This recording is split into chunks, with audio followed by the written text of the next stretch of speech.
मध्य प्रदेश विधानसभा चुनाव के लिए बीजेपी ने अपने उम्मीदवारों की दूसरी लिस्ट भी जारी कर दी है। इस लिस्ट में 39 उम्मीदवारों के नाम हैं, जिन्हें अलग अलग विधानसभा क्षेत्रों से प्रत्याशी बनाया गया है।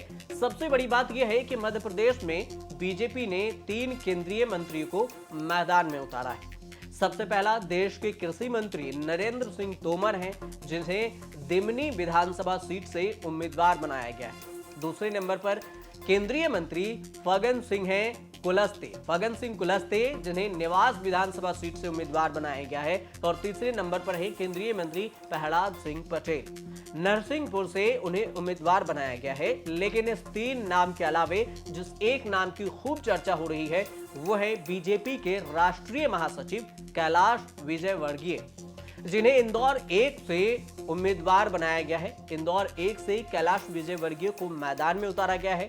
उनके बेटे आकाश विजयवर्गीय इंदौर 3 से विधायक हैं। अब ऐसे में माना जा रहा है कि इस बार बीजेपी आकाश का टिकट काट सकती है।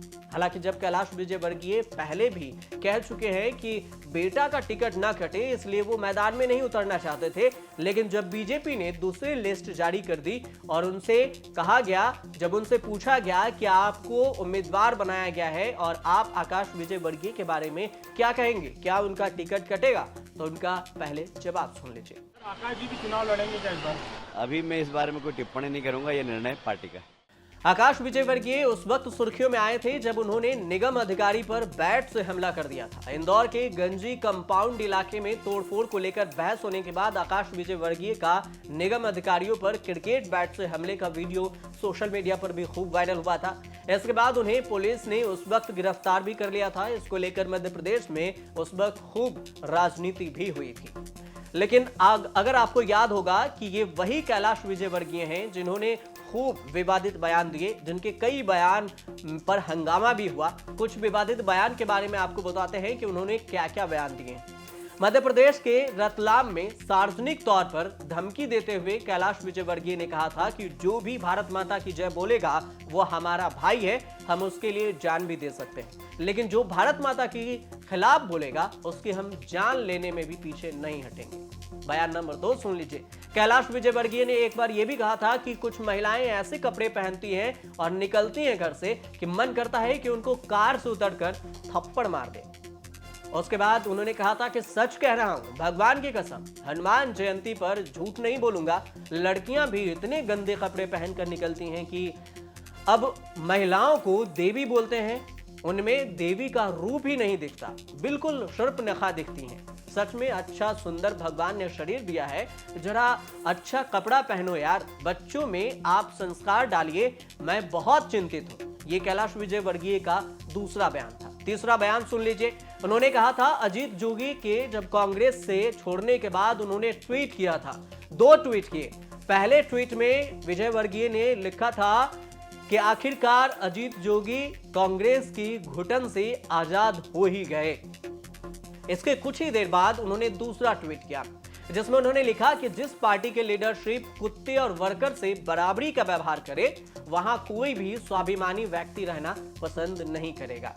राहुल गांधी पर उन्होंने बयान दिया था और उन्होंने कहा था कि राहुल मजाक का विषय बन गए हैं, उन्हें अपनी जिम्मेदारी का एहसास नहीं है। राहुल को राष्ट्र प्रेम के लिए क्लास लेने की नसीहत भी दी थी।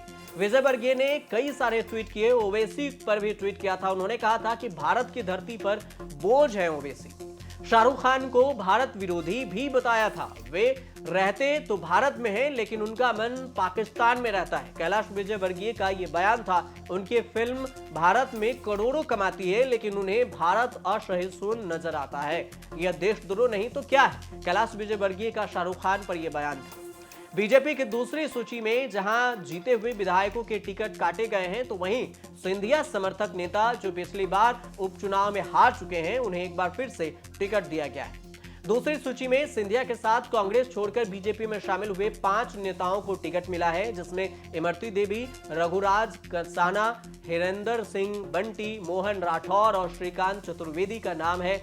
इमरती देवी और रघुराज कंसाना 2020 में हुए उपचुनाव हार गए थे, लेकिन उन्हें फिर से टिकट मिलने से यह साफ हो गया है कि बीजेपी में सिंधिया का दबदबा अब भी कायम है। बीजेपी के 39 उम्मीदवारों की लिस्ट में 3 केंद्रीय मंत्री हैं, 6 सांसदों के नाम हैं। बीजेपी के पूर्व प्रदेश अध्यक्ष राकेश सिंह को भी बीजेपी ने जबलपुर पश्चिम से उम्मीदवार बनाया है। वहीं सीधे से सांसद रीति पाठक को सीधी विधानसभा सीट से उम्मीदवार बनाया गया है। अगर बड़े चेहरे की लिस्ट देखें कि बड़े चेहरे में कौन कौन से हैं, तो उनमें नरेंद्र सिंह तोमर मंत्री हैं, प्रहलाद पटेल मंत्री हैं, फग्गन सिंह कुलस्ते मंत्री हैं, राकेश सिंह सांसद हैं, रीति पाठक सांसद हैं, गणेश सिंह भी सांसद हैं और उदय प्रताप सिंह भी सांसद हैं और कैलाश विजयवर्गीय महासचिव हैं बीजेपी के। ये जो बड़े चेहरे हैं बीजेपी के दूसरी लिस्ट में उनके नाम हैं। कुछ दिन पहले भी बीजेपी ने 39 उम्मीदवारों की पहली सूची जारी की थी। इस सूची की खास बात ये रही थी कि पहली बार बीजेपी ने जो सूची जारी की थी वो उन जगहों से की थी जहां पार्टी को 2018 में हार का सामना करना पड़ा था। इस सूची में कई पुराने चेहरे के साथ नए लोगों को मौका दिया गया था। बीजेपी ने कांग्रेस के प्रदेश अध्यक्ष कमलनाथ की छिंदवाड़ा सीट से भी उम्मीदवार का ऐलान कर दिया है। बीजेपी ने छिंदवाड़ा सीट से विवेक बंटी को उम्मीदवार बनाया है, जो कमलनाथ को टक्कर देंगे और मैदान में उतरेंगे। बीजेपी इस बार 3 राज्यों के चुनाव के लिए अलग अलग रणनीति अपना रही है। दरअसल बीजेपी चुनाव की तारीखों की घोषणा के पहले ही उम्मीदवारों का ऐलान कर दिया है और कुल मिलाकर अब तक 78 उम्मीदवारों की लिस्ट जारी हो चुकी है बीजेपी की तरफ से। मध्य प्रदेश में कुल 223 सीटें हैं और बीजेपी 150 से अधिक सीटें जीतने का दावा कर रही है। 2018 में बीजेपी ने 109 सीटें जीती थी, जो 116 सीटों के साधारण बहुमत से कम थी। सिंधिया के बागी होने के कारण मध्य प्रदेश में कांग्रेस की सरकार भी 2020 में गिर गई थी। आप देखते रहिए न्यूज़।